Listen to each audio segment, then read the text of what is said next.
Welcome to the first video in our three-part series exploring the complex relationship between women and art throughout history. Today we're diving into a fascinating yet troubling topic, the role of women as muses in art history. Our story begins 30,000 years ago with the Venus of Willendorf, one of humanity's oldest known artworks. This limestone figure, with its exaggerated feminine features, set a precedent that would echo through millennia. Women as subjects, rarely creators. From ancient Greece's Venus to Renaissance masterpieces, women have been immortalized in stone and on canvas. But here's the catch.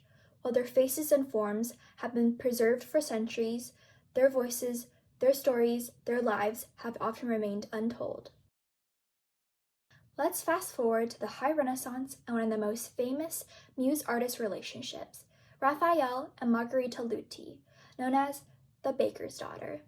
Their story perfectly illustrates the complex dynamics at play. According to Giorgio Vasari, the first art historian, their relationship was so intense it actually interfered with Raphael's work. When Raphael was commissioned to paint the loggia in Agostino Cica's palace, he was so distracted by love that he could barely focus on the task. The solution? Cica arranged for Margherita to live in the palace where Raphael was working. Only then did the artist complete his commission. But there's more to this story. While Raphael was pursuing his relationship with Margherita, he was simultaneously entangled in another commitment. Cardinal Bibbiena, a close friend and patron, had been pressuring Raphael to marry his niece.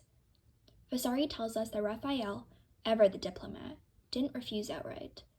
Instead, he kept delaying, asking for 3 or 4 years. When the time came, Raphael reluctantly agreed to the marriage, but Vasari notes he was very discontent with this news and found ways to postpone the wedding for many months. Meanwhile, Vasari writes, Raphael secretly attended to his love affairs and pursued his amorous pleasures beyond all moderation. This passion would ultimately prove fatal. According to Vasari, one night of excessive passion left Raphael with an excessive fever. Too embarrassed to tell his doctors the true cause of his illness, they prescribed the wrong treatment, bleeding him, which only made him weaker. In his final days, Raphael made what Vasari calls a good Christian gesture. He sent his mistress away, but not before ensuring she would have the means to live honestly.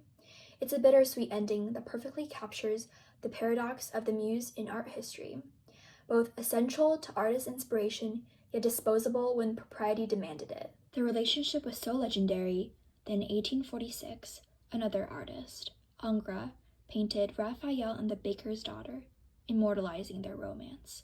Yet even in this later interpretation, the focus remains on Raphael's genius rather than Margherita's personhood.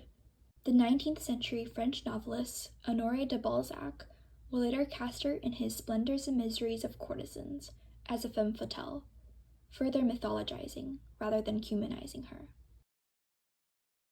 But being a muse wasn't always romantic. Take the story of Artemisia Gentileschi, one of the rare female artists during the Baroque period. In the male-dominated world of Baroque art, one woman stands out not just as a subject, but as a master of her craft. Artemisia Gentileschi broke the mold of women in art history, transforming from a potential muse to one of the most celebrated painters of her era. But her journey to artistic greatness was marked by both triumph and profound trauma. Before becoming a renowned artist herself, she experienced the dark side of being a woman in the art world. Her father's colleague, Agostino Tassi, sexually assaulted her. Though he was convicted, his punishment of exile was never enforced. Yet Artemisia turned her trauma into powerful art. Her famous painting, Judith slaying Holofernes, is often interpreted as an expression of female revenge and empowerment. Unlike other artists' more sanitized versions of the scene, her painting is powerful, determined, and very real. The physical struggle is palpable. Judith's muscular arms strain as she holds down her victim, while blood sprays realistically from the wound. Many art historians interpret this work as Artemisia's way of processing her own experience of violence. Artemisia went on to achieve something remarkable: widespread critical acclaim from her male colleagues in an era where female artists were rarely taken seriously.